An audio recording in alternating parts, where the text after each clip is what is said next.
is Valley News Live at 4. Happy Friday, everyone. We begin with new information at 4. An FDA advisory panel rejected Pfizer's request for COVID booster shots for Americans 16 and older.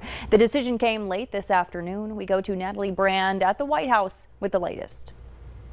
Dr. Wharton voted no. Dr. Fuller voted no. An FDA panel voted not to recommend Pfizer booster shots for people 16 and older based on the data they have currently. I'd like to see more data before I would recommend it for a younger age group. Supporters of boosters point to data from Israel, which showed severe cases sharply decreased in the 60 and over age group following the third dose. If we had not started booster doses at the end of July, we would have come to the capacity of Israel hospitalization capabilities. But some scientists question Israel's data.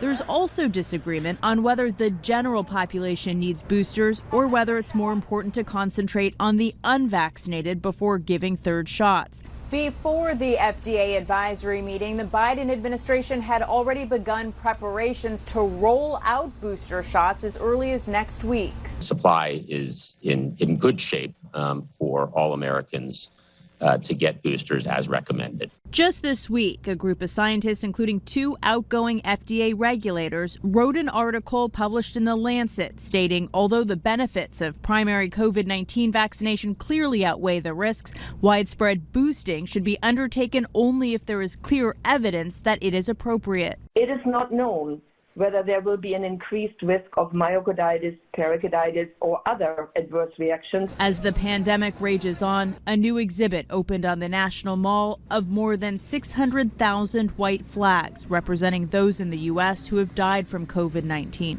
Natalie Brand, CBS News, the White House. A CDC report released this afternoon finds among the vaccines currently used in the U.S., Moderna has had the highest vaccine effectiveness against COVID hospitalization with 93%, Pfizer at 88%, the Johnson & Johnson vaccine 71%. A tragic mistake. That's what the head of U.S. Central Command said about an airstrike in Afghanistan last month. The Pentagon originally said Islamic State extremists were killed in the attack, but an internal review now reveals that only civilians were killed, including children. Marine General Frank McKenzie said they thought the vehicle targeted in the strike posed an imminent threat. Today, he said as many as 10 civilians, including 7 children, were tragically killed, and it's unlikely that any were associated with ISIS-K or were a threat to the U.S.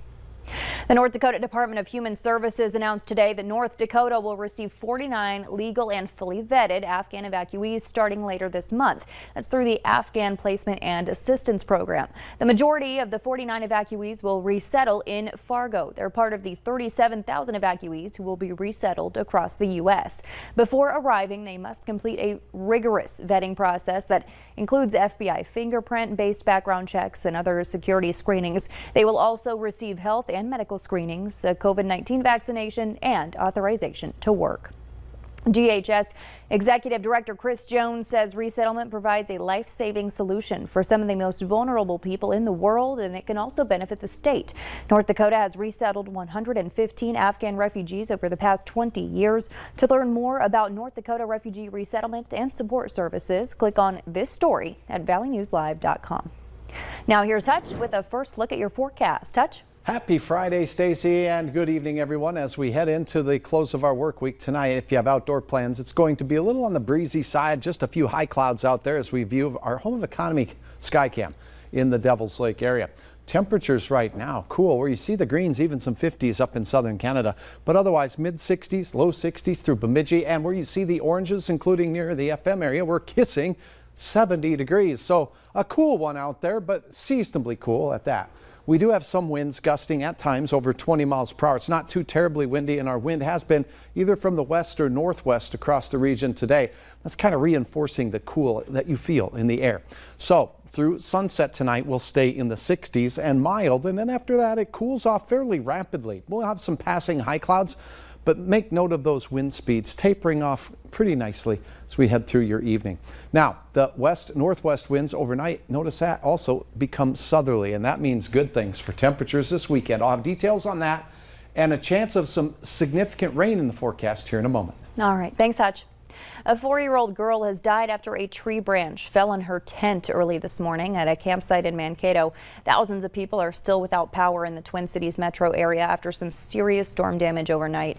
Burnsville police are reporting large trees uprooted after reports of 60-mile-per-hour winds.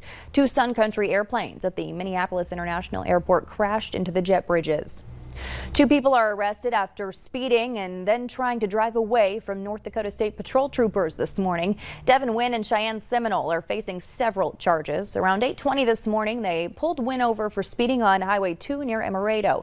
While they were dealing with Wynn, they noticed his passenger was trying to drive away from the scene. Seminole was arrested for preventing arrest, among several other charges. Wynn was arrested and charged for driving under suspension and possession of marijuana.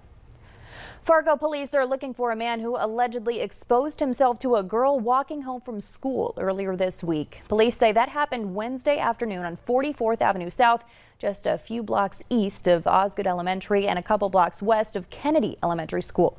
The girl's father told police his daughter was walking home when a tall, skinny man wearing a hooded sweatshirt, baseball hat and jeans exposed himself to her as he stood by a newer dark blue Chevy Silverado. The girl ran and found her dad right away. Police say they don't yet have any suspects. Fargo police are also looking for a dog and its owner after they say it attacked a woman and her dog. Officers tell us that happened around 9:25 Wednesday night in the 1300 block of 32nd Street South outside an apartment complex. The victim told police a pit bull ran up and bit her dog on the neck. She now also has a cut on her wrist from trying to get the pit bull away from her dog. She also says the dog and the owner took off after the attack. If you have any information in this case, you are asked to call Fargo police. Washington, D.C. is on high alert as law enforcement braces for tomorrow's rally in support of the January 6th rioters.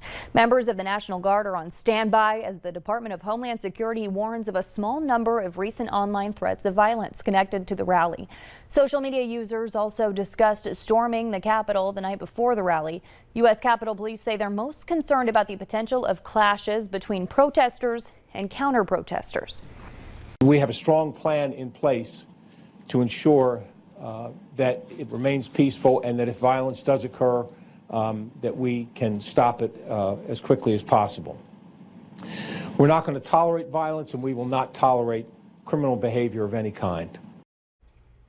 Officers from across Washington, D.C., Maryland, and Virginia will be on site. Officials say they will not be armed. Rally organizers insist the event will be peaceful, with 700 protesters expected to attend. A cross-country search continues for a 22-year-old woman who went on a road trip with her fiancé and never returned. Gabby Petito was reported missing by her family late last week. Police say her fiancé, Brian Laundrie, is not speaking with them. The two documented every step of the journey online, but she went silent 3 weeks ago. Her parents say they believe Laundrie's parents know the location of their daughter and are begging them to come forward. She's believed to be last seen in Wyoming's Grand National Park. Investigators also say they're not ruling out a connection between her disappearance and the murder of a couple found dead at a Utah campsite last month. Sanford Health is offering several options starting this weekend to get a flu shot and the COVID vaccine. All you have to do is drive up at the Fargo Dome. Anyone over the age of 6 months can get a flu shot, but only those above 12 can get a COVID-19 vaccination. There will be multiple lanes for vehicles, those that are walking and biking, and for public transportation. So we are offering both vaccines, and you can get them both on the same day. There's nothing saying that you can't, so they won't contraindicate each other. So super safe to get them both on the same day. The flu and COVID-19 shot clinic is tomorrow from 9 a.m. to noon at the Fargo Dome. Other dates and times can be found at valleynewslive.com. Make sure to bring along a face mask. Today marks Hunger Action Day, and to help bring awareness, the Great Plains Food Bank held their annual Pack-a-thon. Groups have been volunteering this week for Pack-a-thon at the Great Plains Food Bank locations in both Fargo and Bismarck.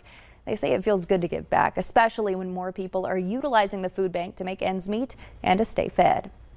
Well, we know that there's a huge need for food in our community, and especially since that need has grown since COVID. I mean, there's 150,000 people being served each year by the Great Plains Food Bank, and we knew that we wanted to be a part of it. Throughout the years of this program, more than 175 million meals have been distributed to children, seniors, and families in need. Police in Grand Forks say they expect to see way more traffic tonight around the Alerus Center because of the Luke Combs concert. Police say around 22,000 people are expected, and that means traffic is expected to be the worst from 5:30 to 7:30 and again from 10 to 11:30. Drivers are encouraged to carpool and to have a little extra patience if you're caught up in the crowd. There will also be some traffic impacts in Grand Forks tomorrow for the Potato Bowl Parade. That's heading down to Mers Avenue tomorrow from 10 a.m. until about noon. It starts at North 8th Street down to Mers, across the Storley Bridge and into East Grand Forks, where the parade will end. The Demers overpass and downtown cross streets connected to Demers will not be open. You'll need to find other routes. Most of the city's area transit bus routes in Grand Forks will be detoured, and East Grand Forks bus routes 4 and 6 will not run at all during the parade. Coming up, doctors say they've seen a decline in people coming in for routine checkups. The dangers you need to know are still to come. As we head into the evening, Friday night football, 60s for most, and some areas quickly will dip into the 50s tonight. Will the weekend forecast be something you can bear? We'll have hour-by-hour forecast details coming up next.